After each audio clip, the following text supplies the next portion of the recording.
ওই যে আইয়ুব আলাইহিস সালাম উত্তর কেনানে বসবাস করে, উনি একজন নবী, আবার অনেক সম্পদের মালিক ছিল। কিন্তু সম্পদ পাওয়ার পরেও এত সম্পদ, ওট আছে, গরু আছে, ছাগল আছে, বকরি ভেড়া আছে, মুসলমানের জায়গা জমি আছে, সম্পদও আছে, এত কিছু পাওয়ার পরেও সারা রাত দাঁড়ায় দাঁড়ায় নামাজ আদায় করি। এত সম্পদ পাওয়ার পরেও সারা রাত দাঁড়ায় দাঁড়ায় নামাজ পড়ে, আল্লাহর একটা সেকেন্ডের জন্য ভুলে না। এত প্রশংসা করে মালিকের, এত প্রশংসা করি। কিন্তু মুসলমান ভাইরা, শয়তান আমাদের বন্ধু না দুশ্মন? আওয়াজ আসতে হয় কেন? জোরে বলেন, বন্ধু না দুশ্মন? ওই শয়তানের সহ্য হয় না। আইয়ুব নবী আল্লাহরে ডাকি, সিজদায় পড়ে থাকি, মাল দৌলত পাওয়ার পরে শুকরিয়া আদায় করি। এমন সময় ওই শয়তান ইবলিস আল্লাহর কাছে গিয়ে কয়, আল্লাহ, আইয়ুব নবীরে তুমি সম্পদ দেওয়ার কারণে, টাকা পয়সা দেওয়ার কারণে, ওট গরু ছাগল বকরি ভেড়া দেওয়ার কারণে, এই জন্য সে তোমার নামাজ আদায় করে, তোমার শুকরিয়া আদায় করি। আল্লাহ, তুমি আমার একটু ক্ষমতা দাও, আমি তোমার আইয়ুবকে একটু পরীক্ষা করতে চাই।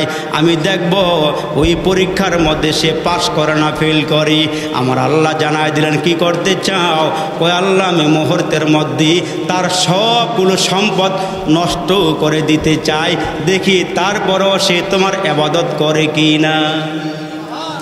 আর একটু জোরে কর। আল্লাহ কয়, যা শয়তান যা, তোরে অনুমতি দিলাম, তোরে পাওয়ার দিলাম, ক্ষমতা দিলাম, আইয়ুব নবীর সম্পত্তি নষ্ট করে দিবি, তারপরে দেখ সে ইবাদত করে কিনা। কষ্ট হইতেছে? হযরত আইয়ুব আলাইহিস সালাম নামাজে দাঁড়ায় গেছি, আর ইবলিস শয়তান তার সমস্ত চেলাফেলাকে একসাথ করিয়া বলি, কার কি পাওয়ার আছে বলো? একজন বলি, আমার মধ্যে এমন পাওয়ার আছে, আমি মুহূর্তের মধ্যে আগুনের গোল্লা হয়ে যেতে পারি, আর আমি সব সম্পদ জ্বালাইয়া পোড়াইয়া সারখার করে দিতে পারি। কয়, তাই নাকি? কয়, হ্যাঁ। কয়, তাইলে কাজ চালাইয়া দাও। মুসলমান বাবাজিরা রে আমার, আইয়ুব আলাইহিস সালামের সম্পদগুলো যেখানে গোডাউনে জমা ছিল, একজন শয়তান আগুনের গোল্লা হইয়া সবগুলো সম্পদ জ্বালাইয়া পোড়াইয়া সারখার করিয়া দিয়া ইবলিসের কাছে আইসা ডাক দিয়া কয়, ও ইবলিস, আমি সব সম্পদ জ্বালাইয়া দিয়েছি। ইবলিস দৌড়াইয়া গিয়া পয়গম্বরের সামনে দাঁড়াইছি, দাঁড়াইয়া দেখি হযরত আইয়ুব আলাইহিস সালাম সিজদার মধ্যে পড়িয়া পড়িয়া রবের প্রশংসা করতেছি। নামাজ যখন শুরু হয়ে যায়, শয়তান দাঁড়িয়ে ডাক দিয়ে, আইয়ুব, খবর পাইছো নি? কয়, কি খবর? কয়, মুহূর্তের মধ্যে কোথায় থেকে জানি আগুনের গোল্লা আইসা তোমার গোডাউনের সব মাল শেষ করে দিছি। আইয়ুব আলাইহিস সালাম কয়, আলহামদুলিল্লাহ। আর একটু জোরে কন, একসাথে আওয়াজ দিয়া কন। মাল দৌলত শেষ হয়ে গেলে মনের মধ্যে একটা পেরেশানি আসার কথা ছিল, কষ্ট আসার কথা ছিল। আইয়ুব নবী কয়, আলহামদুলিল্লাহ। শয়তান কয়, কারবারটা করলো কি?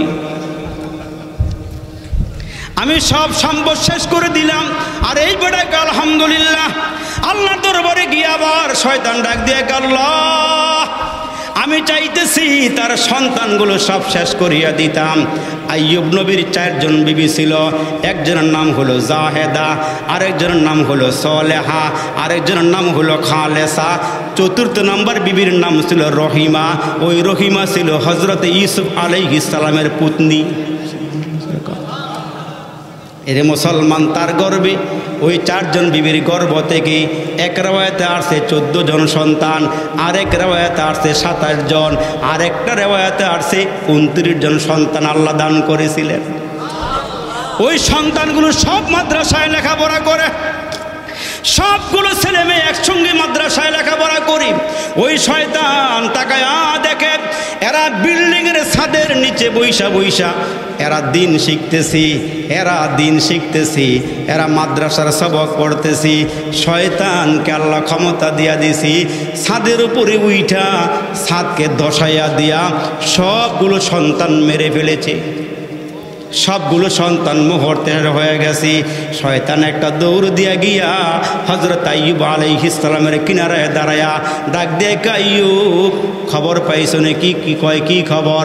কয় মুহূর্তের মধ্যেই ছাদ ধসিয়া গিয়া তোমার সবগুলো সন্তান ধ্বংস হয়ে গেছি, মারা গেছি, শেষ হয়ে গেছি। আইয়ুব কয় আলহামদুলিল্লাহ, আল্লাহর দেওয়া জান আল্লাহ লইয়া গেছি, মালও আল্লাহর, এই সন্তানও আল্লাহর, আলহামদুলিল্লাহ। এবার শয়তান কয়, না না না, আইয়ুব তো আল্লাহ থেকে দূরে সরবে না। এই মুহূর্তে শয়তান আল্লাহকে ডাক দিয়ে, আল্লাহ মাল শেষ করলাম, সন্তানও শেষ করলাম, পারলাম না তোমার প্রশংসা থেকে দূরে সরাইতে। আল্লাহ গো, আইয়ুব নবীর পুরা দেহের ওপরে আমার ক্ষমতা দান করো, আমি দেখব তারপর আইয়ুব তোমার কেমনে প্রশংসা করি। ওই মুহূর্তে হযরতি আইয়ুব আলাইহিস সালাম নামাজের সিজদার মধ্যে আসি, ইবলিস শয়তান গিয়া নাকের মধ্যে একটা ফু দিল। মতান্তরে মুসলমান মাসির মতো বৈশা নাকের মধ্যে মুসলমান একটা ফুল ঢুকাইয়া দিল। শুল ঢুকাইয়া দেওয়ার পরে হযরত আইয়ুব আলাইহিস সালাম নাকের মধ্যে চুলকানি দিল। মুহূর্তের মধ্যে নাকটা ফুলিয়া গেল।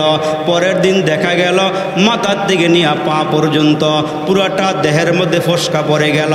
বড় বড় ফসকা পড়িয়া পুরা শরীরের মধ্যে পচন ধরে গেল।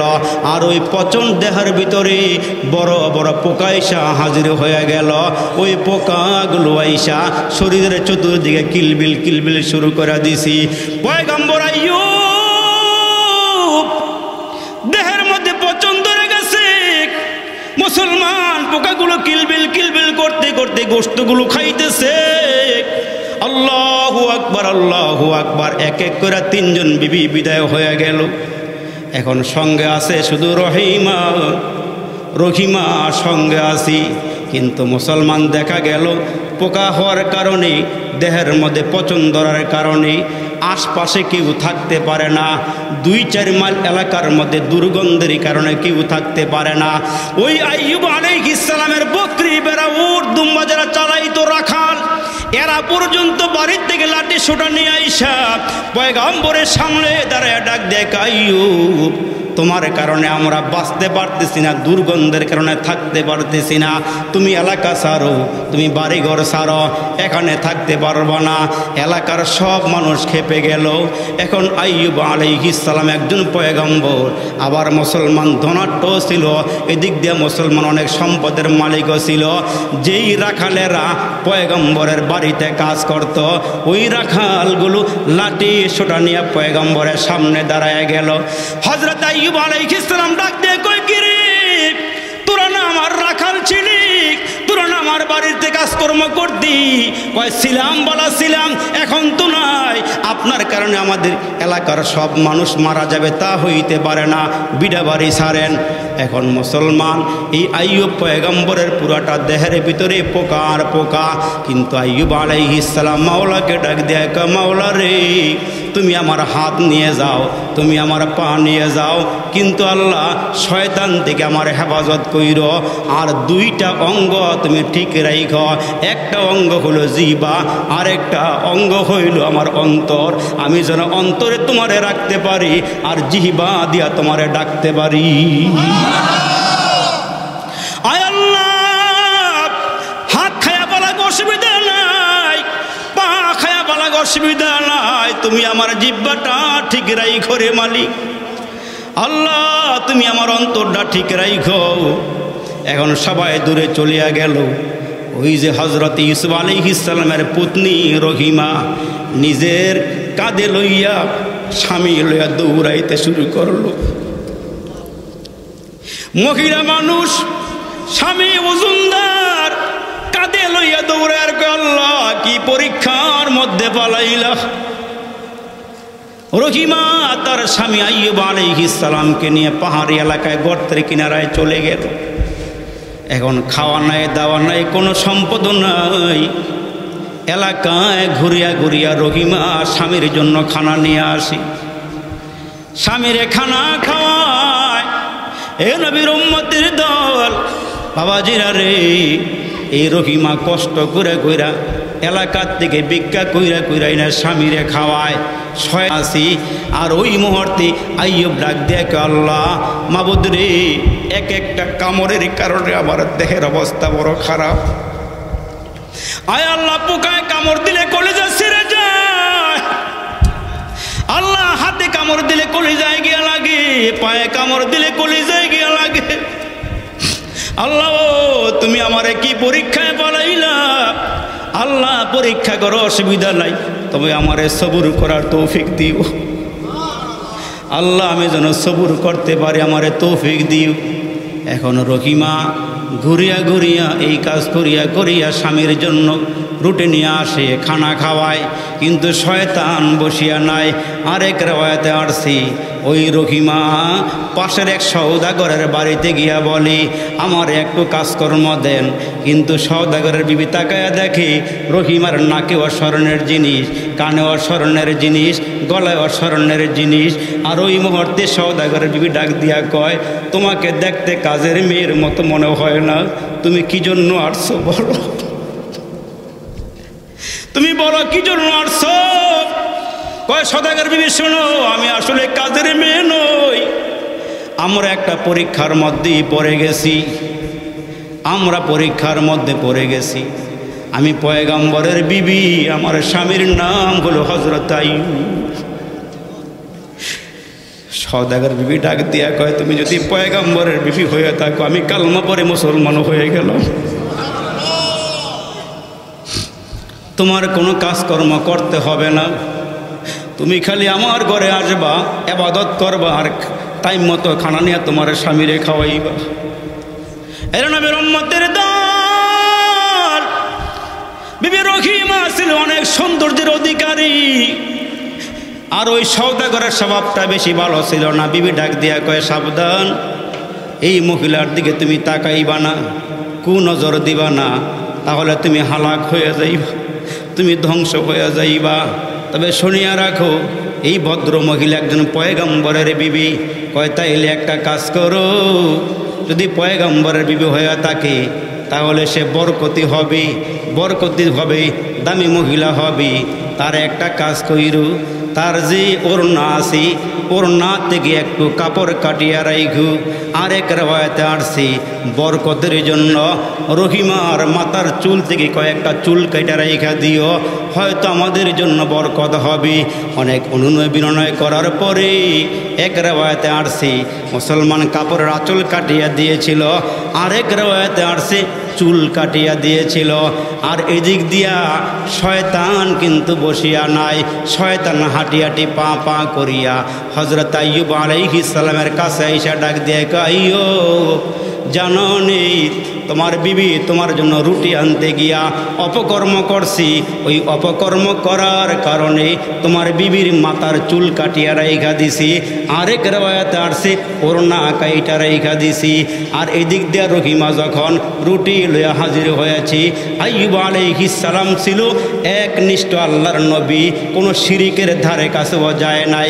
চুল কাটা দেইখা মতান্তরে মুসলমান, জামার আসল কাটা দেইখা আইয়ুব ডাক দিয়া কয় তুমি মনে হয় নিশ্চয়ই কোনো খারাপ কাজ কইরা আমার কাছে খানা নিয়ে আসছো, আমি যদি ভালো হইয়া যাই তাহলে তোমাকে আমি 100 বেতের আঘাত করব। আর একটু জোরে কন্যা আল্লাহু আকবার। মুসলমান ভাইরা রে, ওই দিক দিয়ে আরেকটা রিওয়ায়াত আছে আইয়ুব আলাইহিস সালাম যখন সুস্থ হয় না, শয়তান চিন্তা করে আইয়ুব রে কোনো রকম ঠেকাইতে পারি না, এখন আইয়ুব রে কি করা যায়। সব শয়তান একসঙ্গে লইয়া বইসা, মনে হয় কষ্ট হইতেছে আপনাদের, মনে হয় খারাপ লাগতেছে, বিষম হয়ে গেছে মনে হয়। এ মুসলমান বাবাজিরা আমার, এখন বন্ধুরা রে একসঙ্গে বসিয়া কয় আইয়ুবরে ঠেকাইতে হবে, কি করা যায়। কয় আইয়ুবের সঙ্গে পারতেছি না। সব শয়তান একসঙ্গে বইসা কয় আদম রে জান্নাত থেকে বাইর করছো কেমনে? কয় এমনে। কয় তাইলে আইয়ুব নবীর সঙ্গে পারতে হলে তার বিবির আগে ধরো। বিবির কাছে শয়তান ইবলিস দাঁড়ায় ডাক দেখে আইয়ুবের বিবি তোমার স্বামীরে যেই রোগে ধরছে রোগ ভালো হইব না, রোগ সুস্থ, রোগের থেকে সুস্থ হবে না। কয় কি করতে হবে? কয় একটা বকরির বাচ্চা শয়তানের নামে জবাই দিলে ভালো হয়ে যাবে। নাউজুবিল্লাহ, জোরে কোন। জবাই করবে কার নামে? শয়তান শিখায় কার নামে? শয়তানের নামে। এইখানে একটা শিরিক করাইব, ইমান নষ্ট করা ভালাইব। এই কথা বলার পরে বিবি যখন তাকায়া দেখছি, আল্লাহু আকবার, এক রেওয়ায়াতে আসছে 7 বৎসর, আরেক রেওয়ায়াতে আসছে 18 বৎসর পীড়া অবস্থায়, রোগান্ত অবস্থায় পড়েছিল। যখন স্বামী সুস্থ হয় না, একদিন স্বামীর কাছে রহিমা আইসা ডাক দেয়া কয়, স্বামী, ওগো স্বামী, ভালো হওয়ার লক্ষণ তো দেখি না, আস্তে আস্তে খালি অধপতনের দিকে যাইতেছেন, মনে হয় ভালো হবে না। কিন্তু আইয়ুব এক কথার উপরে অটল, আল্লাহ এক। ডাক দেখ, বিবি রে, আমরা সুস্থ আছিলাম কয় বৎসর? কয় 80 বৎসর। কয় অসুস্থ কয় বৎসর? কয় 7 বৎসর। কয় 80 বৎসর যদি হয় তাইলে আল্লাহর নিয়ামত যে খাইছি সমান সমান হবে, এর আগে সমান হবে না, এর আগে সমান হবে না। 80 বৎসর সুস্থ ছিলাম, 80 বৎসর রোগ দিলে এটা সমান সমান হবে। স্বামী, একটা কাজ করো, শয়তানের নামে বকরি জবাই দেয়। আইয়ুব আলাইহিস সালাম কয়, না না, শয়তানের নামে আমি না না না বকরি জবাই দিব না, প্রয়োজনে তোমাকে আমি তালাক দিয়ে দিব, তুমি বিদায় হয়ে যাও, তুমি আমার সামনে থেকে সরে যাও। ওই মুহূর্তে রহিমা, স্বামী যখন রাগ করছি, স্বামীর থেকে একটু দূরে সইরা গেছি, স্বামীর জন্য খানা আনতে গেছি, আর এদিক দিয়া পোকায় যখন কামড় দেয়, আইয়ুব আল্লাহ, কলিজাটা ছিঁড়ে যাইতেছে, আর সহ্য হইতেছে না। আল্লাহ, তুমি শয়তান থেকে বাঁচাও, ইমানটাকে মজবুত রাইখো। আমার আল্লাহ ডাক দেয়, জিবরাইল, আর তারে অসুস্থ অবস্থায় রাখা যায় না। আইয়ুব রে গিয়া বলো, পায়ের মুরালে দিয়া জমিনে আঘাত করতে। আর একটু জোরে কর, পায়ের মুরালে দিয়ে আঘাত করতে বলো। হযরতে আইয়ুব পাহাড়ের উপরে বসা, আর ওইখানে জিবরাইল ডাক দেয়, আইয়ুব, দেও দেও দেও, জমিনে একটা আঘাত কর। জমিনে আঘাত করছি, আঘাত করার সঙ্গে সঙ্গে একটা কুয়ায় পরিণত হয়ে গেছি, আর ওইখান থেকে পানিগুলো উতলায় ওঠা শুরু করছি। আমার আল্লাহ ডাক দিয়ে, আইয়ুব, পানি পান করো আর গোসল করতেই থাকো। আসলে এইটা শয়তান করে নাই, আমি আল্লাহ তোমারে পরীক্ষা করছি শয়তানের মাধ্যমে। আইয়ুব, তুমি গোসল করো। আইয়ুব আলাইহিস সালাম ওইখান থেকে পানি পান করছি, ও গোসল করতেছি, তাকায়া দেখে শরীরের থেকে কীড়াগুলো চলিয়া যাইতেছে, উড়াল মেরা মেরা চইলা যায়। আল্লাহ ডাক দেয়, কয়, এরে আইয়ুব, এগুলো আসলে কিরা নয়, এগুলো হলো আমার ফেরেশতা। আসলে এগুলো কিরা নয়, এগুলো কি? ফেরেশতা। আইয়ুব আলাইহিস সালামকে আল্লাহ সুস্থ করে দিলেন। সুস্থ করার পরে সুঠাম দেহ আগের মতো হয়ে গেল, সম্পদ ফিরে আসতেছি, সন্তানরা ফিরে আসতেছি। আইয়ুব আলাইহিস সালাম বসে আছি, আর ওই দিক দিয়া রহিমা পাগল পারা হইয়া স্বামীরে খুঁজতেছি। একটা অসুস্থ স্বামী এখানে রেখে গেলাম, খানা আনতে গেলাম, না জানি বাঘ ভাল্লুকে খাইয়া বলাইছে কিনা। কিন্তু সুঠাম দেহের অধিকারী একজন লোক পাহাড় উপরে বসা, ডরে ভয়ে জিজ্ঞাসাও করতে পারতেছে না। কিন্তু মুসলমান ভাইরা যখন দৌড়াইতে শুরু করছে স্বামীরে খুঁজি, হঠাৎ করে ওই যে আইয়ুব নবী বসিয়া রয়েছে, নজর পড়িয়া গেছি। আইয়ুব আলাইহিস সালাম ডাক দেখে, মহিলা এদিকে আসো, তুমি কি তালাশ করো? কয়, কারে খোঁজো? কয়, আমি অসুস্থ স্বামী এখানে রাইখা খানা আনতে গেছিলাম, না জানি আমার স্বামীকে জঙ্গলার বাগে খাইয়া পালাইছে কিনা, আমার স্বামীরে তালাশ করতেছি। আইয়ুব ডাক দিয়া কয়, তুমি কি তোমার স্বামীরে দেখলে চিনবানি? তুমি কি তোমার স্বামীরে দেখলে চিনবানি? কয়, হ্যাঁ চিনবো। কয়, দেখতে আপনার মতোই ছিল। বিবি রহিমা ডাক দিয়া কয়, চেহারাটা আপনার মতোই ছিল। কয়, রহিমা রে, আমি সেই আইয়ুব, আল্লাহ আমারে সুস্থ করে দিছি, আল্লাহ আমার সম্পদ ফিরাইয়া দিছি, আল্লাহ আমার সন্তানগুলো ফিরাইয়া দিছি। এই রহিমা, আমি বলেছিলাম তোমার 100 বেতের আঘাত করব, এখন ওইটা তো আমার কাজাটা কাফারা করতে হবে, কাফারা আদায় করতে হবে। বলো কি করা যায়? তোমার আমি বেতের 100 আঘাত দিব। জিবরাইল ডাক দিয়ে কয়, আইয়ুব নবী গো, 100 বেতের আঘাত দিলে মহিলা খুঁজা পাওয়া যাবে না, আপনি 100 তো সলা লইয়া শলা লইয়া এটাকে সুন্দর করে বাইন্দা আপনার বিবিরে আপনি একটা বাড়ি দেন, 100 শলা লন, 100 শলা লইয়া বাড়ি দিলে আপনি যেই মান্যত করেছিলেন ওইটা আদায় হয়ে যাবে, ওইটা আদায় হয়ে যাবে। আইয়ুব আলাইহিস সালাম পরীক্ষা দিয়েছেন, পরীক্ষায় পাস হয়ে গেছেন, সম্পদ আল্লাহ ফিরিয়ে দিয়েছেন। সুস্থ হওয়ার পরে আল্লাহ আইয়ুব রিজিকে, আইয়ুব এখন কেমন আছো, আগে কেমন আছিলা? আইয়ুব কয় আল্লাহ এখনের চেয়ে আগে ভালো আছিলাম, এখনের চেয়ে আগে ভালো ছিলাম। কয় কেন? কয় আল্লাহ তুমি তো এখন আমারে জিগাও না আইয়ুব কেমন আছো। আমি যখন অসুস্থ ছিলাম তখন তো আল্লাহ আপনি আমারে সকালে একবার বিকালে একবার জিগাইছেন আইয়ুব তুমি কেমন আছো। আমি ওই অবস্থার মধ্যেই ভালো ছিলাম। এজন্য পদে পদে পরীক্ষা দিয়া যদি সবুর করতে পারেন তাহলে আল্লাহ তাআলা আপনার আমার জন্য পরকালে জান্নাত বানাইয়া রেখেছি। আল্লাহ আমাদেরকে কবুল করে বলেন আমিন। এই হামসাদি মাদ্রাসা আপনাদের ঠিক কিনা বলেন?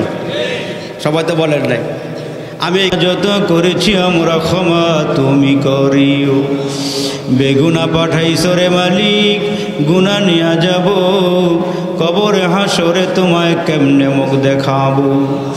ইয়া আল্লাহ তাকায় দেখো গো আল্লাহ নজরুলের রহমতের সময় পাকা পাকা দাড়িওয়ালা মুরব্বীরা, কলিজার টুকরা ভাইরা, আলেমুল আমার হাফেজে কোরআন হাজী সাহেবের একসাথে হইয়া পর্দার আড়ালে আমার মায়েরা বোনেরা গো, ইয়া আল্লাহ যে যেখান থেকে দুই কানা হাত বাড়াইয়া ধরল, মাবুদ যত গুনাহ করেছি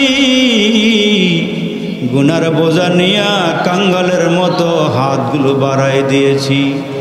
মায়ার আল্লাহ ও মায়ার নজরে তাকাইয়া জীবনের সব গুনাহগুলো ক্ষমা করিয়া দাও। ইয়া আল্লাহ গুনাহ সহকারে আজরাইল পাঠাইও না, ইয়া আল্লাহ গুনাহ সহকারে কবরে নামাইও না। যদি গুনাহ লইয়া কবরে যায় হাসরের কঠিন দিনে জাহান্নামের বেড়িগুলো গলায় লাগাইয়া, হাত পায়ে জাহান্নামের শিকল লাগাইয়া টানিয়া টানিয়া জাহান্নামের আগুনে ফেলে দিও না।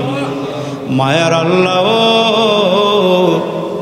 দীর্ঘদিন পরে তোমার বান্দাগুলো লইয়া আমি হাতগুলো বাড়াইছি, মায়ার মানুষগুলো লইয়া হাত বাড়াইছি। আল্লাহ জীবনে কত গুনাহ করেছি ও মাবুদ। ইয়া আল্লাহ জানি না কার জন্য, জানি আজকের মুনাজাতটা জীবনের শেষ মুনাজাত, জানি না বাড়িতে ফিরতে পারবো নি। গত বছর কত মানুষ এই মাহফিলটাতে হাজিরা দিয়েছিল, আজকে কবর ঘুমাইছে। আল্লাহ কবে জানি তোমার ঘরের পালকিটা আমাদের ঘরে হাজির হয়ে যায়। কোন দোকানে আমাদের নামে কাপড়ের কাপড় রেডি হয়ে গেছে আল্লাহ, কোন বাস বাগানের বাসগুলো যেন পাইকা গেছে। আল্লাহ মাহফিলে গেলাম দোয়া করতেছি, হঠাৎ করে মাহফিলের মাঝখানে চিৎকারের আওয়াজ, এমন একটা চিৎকার মারছে মাবুদ, পরে দেখলাম লোকটা দুনিয়াতে নাই, চিৎকার দিয়া জমিন ছেড়ে চলে গেল।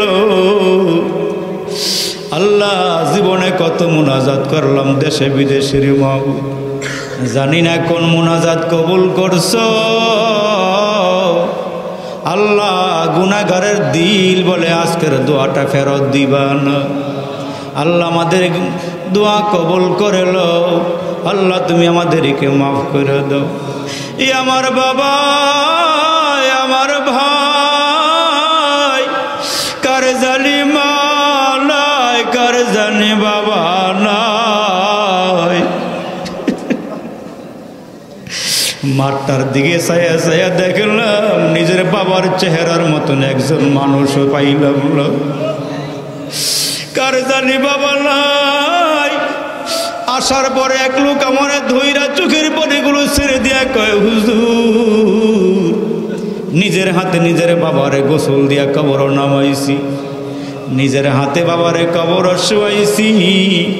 বাবার পাশে দাঁড়ায়া দাঁড়ায়া কতবার আব্বা আব্বা কয়া ডাক দিলাম, আব্বাই তো মুখের কাপড়টা সরাইল না।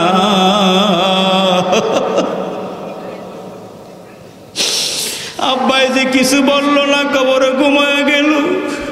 হুজুর ঘরটার দিকে তাকাইলে কলিজা ধাউ ধাউ করিয়া আগুন জ্বলে। বাবা কত মায়া করছে, রাত্রে বাড়িতে ফিরতে দেরি হইলে আব্বা ফোন দিয়া দিয়া কইছে তুমি কোন সময় আইবা। তোমার মায়ে তো তোমার জন্য এখনো ঘুমায় নাই। এই আদরের সন্তানগুলো রাইকা কার মা জানে কবরে, কার বাবা জানে কবরে।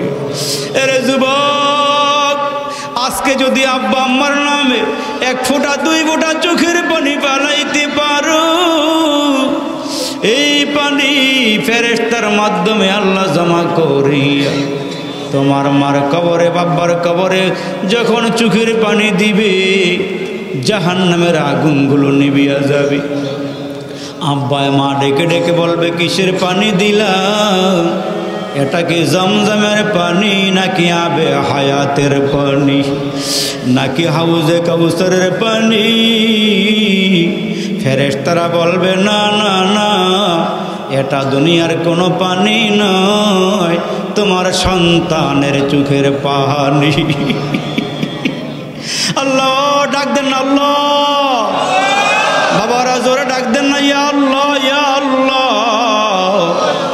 আমরার গুনাহ খাতা তুমি মাফ করছো, আমরার গুনাহ খাতা তুমি আল্লাহ মাফ করছো। তুমি যদি মাফ না করো বান্দারে, বলো তোমার বান্দারে যাবে কার কাছে? আদর করিয়া মানুষ আল্লাহ বানায়া,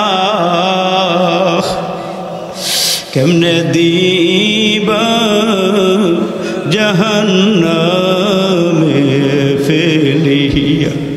ভাই ও বন্ধু সবাই মিলে কবরে শোয়া বুকে দিবে মাটি, দরজা বন্ধ করে দিবে জনমের লাগি, দরজা বন্ধ করে দিবে জনমের লাগি। আমরা দেহ থেকে যেদিন আল্লাহ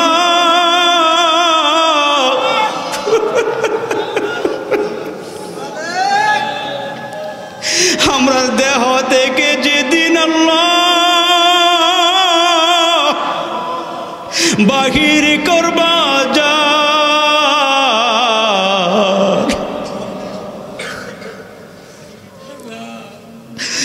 সঙ্গে করে নিতে দিও পবিত্র ঈমান, সঙ্গে করে নিতে দিও পবিত্র ঈমান।